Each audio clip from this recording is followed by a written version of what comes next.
50,000 টাকা নিয়ে বেরোচ্ছি, পানি না, বাড়ি থেকে আরো 2 লাখ টাকা নিয়ে আসবো প্রয়োজনে।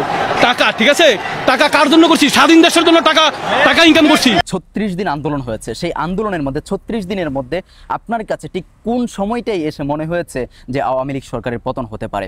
আমার কাছে কখনো মনে হয়নি যে শেখ হাসিনা গদি ছাড়বে বলে মনে হয়নি। আমার কাছে শেখ হাসিনা চলে যাবে এরকম মনে হয়নি, কিন্তু তারপরে মনে হয়েছে সব কিছুরই তো শেষ আছে, ছাড়তে হবে যদি আমরাই আমার ছেলেদের পাশে আমরা যাই।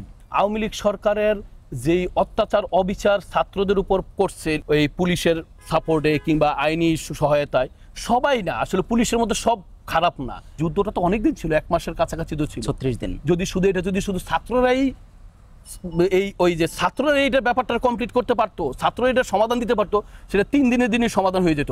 এটা 36 দিন লঙ্গার হইতো না ভাই।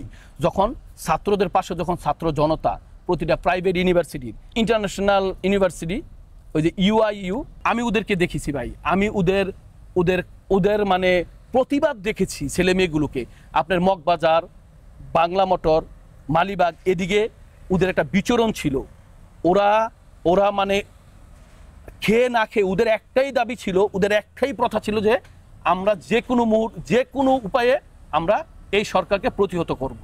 ওদের যে দৃঢ়তা, ওদের যে মানে এই একাগ্রতা, আমি ওদের একতাটা যে দেখেছি, আমি আসলে ওরা পারুক আর না পারুক, ওদের ভিতরে যে একটা চিন্তাধারা ছিল, ওদের যে একটা ইচ্ছা শক্তি ছিল, ওইটা দেখে আমি নিজেও ইন্সপায়ার হয়েছি যে আসলে ওরা ওই লাইনেই ইয়ে করেছে যে ওই প্রতিহত করবেই।